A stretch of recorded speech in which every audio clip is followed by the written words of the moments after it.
Assalomu alaykum hammaga universal oshxonaga xush kelibsizlar. Bugun sizlar bilan yana bir mazali tovuq tayyorlaymiz. Duxovkada juda ham mazali, oddiy va oson suvli chiqadigan tovuqlardan bittasi. Birinchi marinovka qilishga ziravor tayyorlab olamiz. Qatuv, yog', ozgina sos, bu bo'lmasa ham bo'laveradi, yog' bo'lsa, zira, kashniy urug'ini maydalangani, ozgina zanjabil kukunidan yarim choy qoshiqda, ozgina qora murch, qizil bolgarni kukuni, achchig'idan, qizil qalampir achchig'idan, bir osh qoshiq uksus 4-5%li, so'yli sous solamiz, tuz solamiz, 2-3 ta chesnoni pressdan chiqarib maydalab sovuramiz yoki qo'limizda to'g'rab.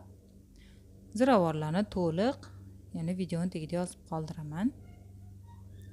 Hammasini yaxshilab bir xil massa hosil bo'lguncha aralashtiramiz. Juda ham mazali sous bo'ladi bu ham.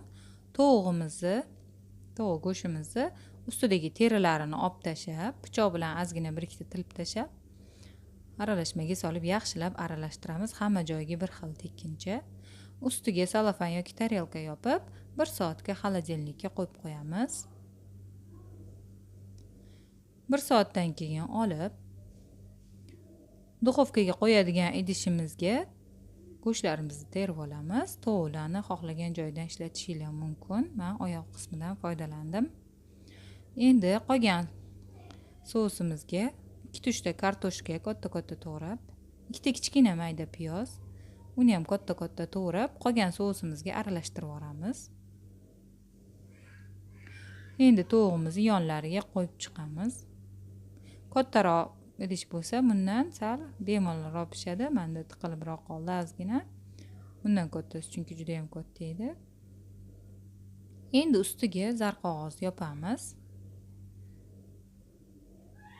Yaxshilab falka qog'oz bilan yaxshilab o'rab, 40 minutga qiziq turgan duxovkaga qo'yib qo'yamiz.